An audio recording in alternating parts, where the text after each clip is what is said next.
बच्चों last term पर हम लोगों ने पढ़ा था हैलोजिनेशन। हैलोजिनेशन क्या होता है? हैलोजन से एल्केन की क्रिया करा करके हम लोगों ने एल्किल हैलाइड या हैलो एल्केन्स प्राप्त किया था। एल्किल हैलाइड या हैलो एल्केन्स प्राप्त किया था किससे? एल्केन की हैलोजन से अभिक्रिया करा कर। तो इसको हम लोग कहते हैं हैलोजिनेशन। आज उसी में आगे पढ़ते हैं, एल्केन से क्रिया कराएंगे। अब आज पढ़ाते हैं एल्कीन से। एल्कीन से हैलोजन कैसे बनाए, एल्किल हैलाइड कैसे बनाए। तो एल्कीन से हैलो एल्केन्स या एल्किल हैलाइड बनाने की जो प्रक्रिया है उसके तहत हम लोग पढ़ते हैं। इसमें अंतर्गत एक नियम भी है, मार्कोनी-काफ का नियम। तो ये मार्कोनी-काफ का नियम क्या होता है वो हम लोगों को डिस्कस करना है। तो इसमें देखेंगे मार्कोनी-काफ का नियम क्या होता है। किसी भी अनसैचुरेटेड अनसिमेट्रिकल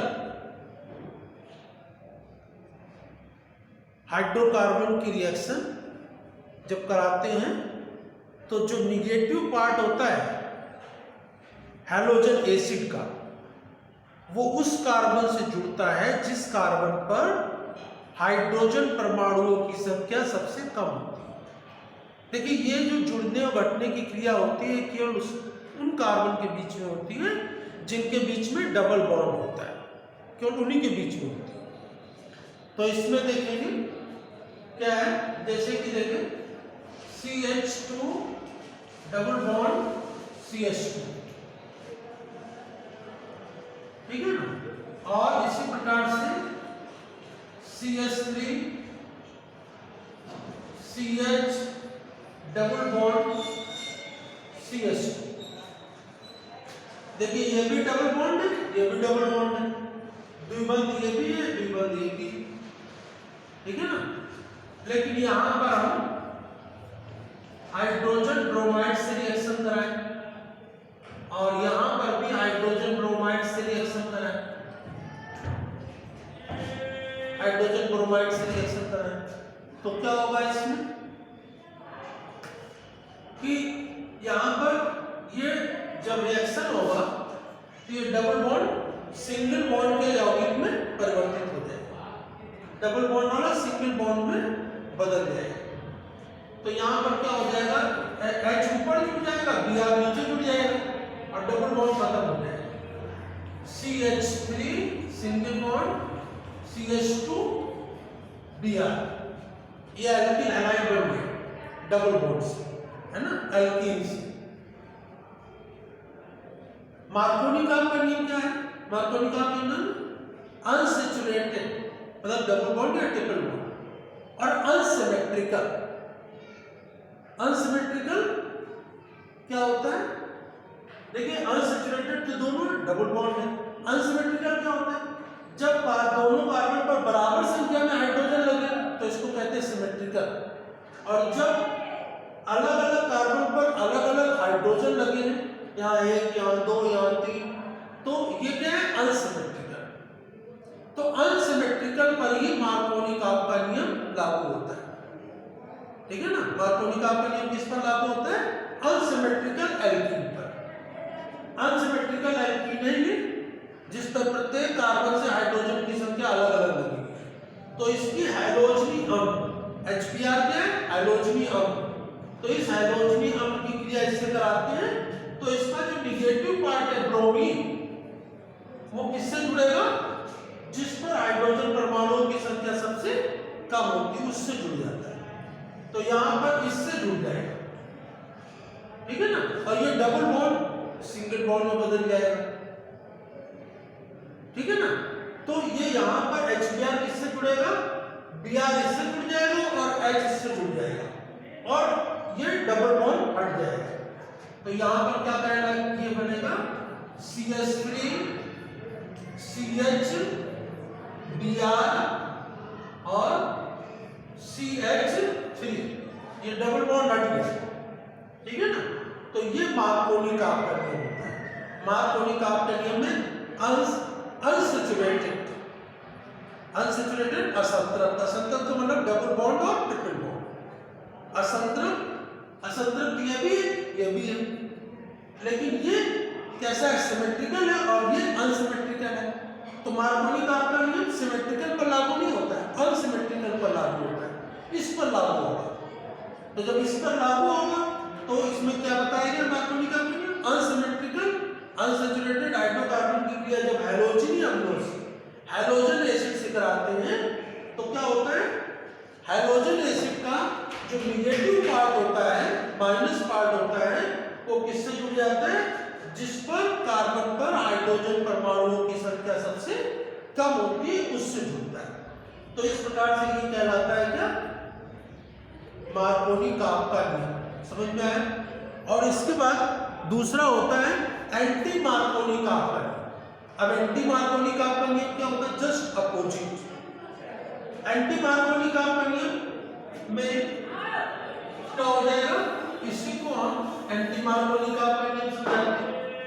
तो मार्कोनी काप का नियम आपको समझ में आया, अनसिमेट्रिकल और अनसैचुरेटेड, असंतृप्त और असंतृप्त हाइड्रोकार्बन की क्रिया जब हाइड्रोजनी अम्लों से कराते हैं, हाइड्रोजन एसिड से कराते हैं, तो उसका निगेटिव पार्ट उस कार्बन से जुड़ता है जिस पर हाइड्रोजन परमाणुओं की संख्या सबसे कम होती है, ये हम लोग पढ़ लिया। अब एंटी मार्कोनी काप का नियम, एंटी माने होता है अपोजिट, मतलब मार्कोनी काप के नियम का विरोधी, विपरीत। तो ये एंटी मार्कोनी काप का नियम जो होता है उसे हम पराक्साइड इफेक्ट भी कहते हैं या पराक्साइड प्रभाव भी कहते हैं, ठीक है ना, पराक्साइडों की उपस्थिति में होता है। तो हम यहाँ पर H2O2 लिया, हाइड्रोजन पराक्साइड, हाइड्रोजन पराक्साइड की उपस्थिति में ये क्रिया होगी। तो हाइड्रोजन पराक्साइड की उपस्थिति में ये हम लोग क्रिया कराते हैं, तो इसे हम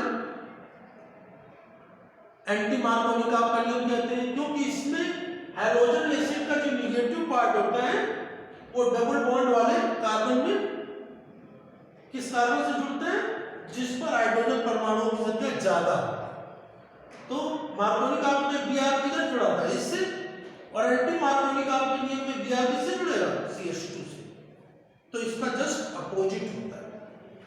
एंटी मार्कोनी काप के नियम को हम पराक्साइड इफेक्ट भी कहते हैं और एंटी मार्कोनी काप के नियम को हम थैरेस इफेक्ट भी कहते हैं, क्योंकि थैरेस ने इसको डिस्कवर किया, इसके बारे में बताया, इसलिए इसे हम थैरेस का नियम भी कहते हैं।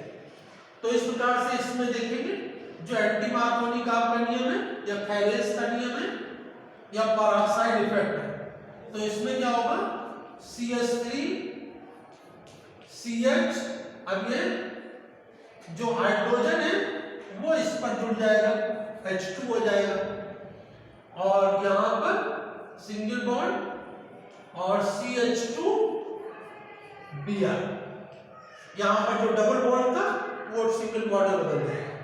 देखिए मार्कोनी काप का नियम हो चाहे एंटी मार्कोनी काप का नियम, दोनों नियमों में उन कार्बन के बीच में क्रिया होती है जहां डबल बॉन्ड होता है, वही कार्बन की। तो मार्कोनी काप के नियम में निगेटिव पार्ट उस कार्बन से जुड़ता है जिस पर हाइड्रोजन की संख्या कम होती है, और एंटी मार्कोनी काप का नियम, जो मार्कोनी काप के नियम का अपोजिट होता है, वो पराक्साइड इफेक्ट भी कहते हैं, पराक्साइडों की उपस्थिति में होता है। तो इसमें क्या होता है कि Br जो निगेटिव पार्ट है वो किससे जुड़ता है, जिस कार्बन पर हाइड्रोजन परमाणुओं की संख्या ज्यादा होती है। तो इस प्रकार से ये समझ में आया क्या होता है मार्कोनी काप का नियम और एंटी मार्कोनी काप का नियम। तो ये यहां पर भी हम लोगों ने क्या बनाया, एल्किल हैलाइड। तो एल्केन से हम लोगों ने हैलोजिनेशन के फलस्वरूप, हैलोजिनेशन की प्रक्रिया के फलस्वरूप क्या बनाया था, एल्किल हैलाइड या हैलो एल्केन्स बनाए थे। और आज हम लोगों ने एल्कीन से एल्किल हैलाइड या हैलो एल्केन्स कैसे बनाए, और इसमें दो नियम भी पढ़े, कौन कौन से, मार्कोनी काप का नियम और एंटी मार्कोनी काप का नियम।